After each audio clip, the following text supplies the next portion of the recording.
কোনো লেখানো ঠান্ডা অন্যা শাহজালাল ভার্সিটি মাস্টার সমিতির নেতা অকল সহারে আরও মাস্টার রখলে বারবার চেষ্টা কররা আলোচনার প্রস্তাব দিরা কিন্তু ছাত্রছাত্রীন তারার দাবিত একফাও হারা তারার দাবি একটাও বিসি ফরিদুদ্দিন আহমদরে রিজাইন দেওয়া লাগবো। ই দাবি লইয়া অনশন করাত থাকা কয়েকজন ছাত্রছাত্রী বেমারও পড়িয়া হাসপাতালও ভর্তি হয়েছেন। ইবাইদি পরিস্থিতি ঠান্ডা মাথায় সামাল দিবার লাগি অনুরোধ করছেন পরিকল্পনা মন্ত্রী এম এ মান্নানে। বৃহস্পতিবার সিলেট টাউনও এক মাদ্রাসা উদ্বোধন বাদে তাইন কইছেন ভার্সিটির ছাত্রছাত্রীন তান হুরুতাইন্তর সমান একটু সময় লইয়া ছাত্রছাত্রীন্তরে বুঝানি লাগবো, সব পক্ষর মাথা ঠান্ডা রাখা লাগবো, সমস্যার সমাধানও হকলরে আফগানি লাগবো।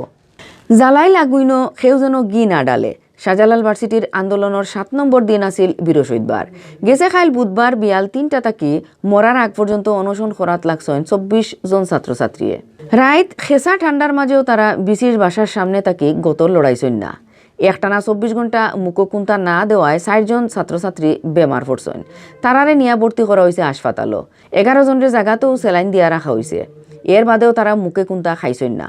আন্দোলন করার থাকা ছাত্রছাত্রীন্তরে আলোচনাত বোয়ানির লাগি বারবার চেষ্টা করা ভার্সিটির মাস্টার রখলে, কিন্তু তারা ছাত্রছাত্রীন্তর কাছ থাকি কোনো লড়া ভাইরা না। ছাত্রছাত্রীতে মাস্টার রখলর কোনো মাতও শুনতে রাজি নাই। উল্টা তারা বিসি খেদানির আন্দোলন মাস্টার রখলরে আইয়া সামিল হইবার লাগি অনুরোধ করা।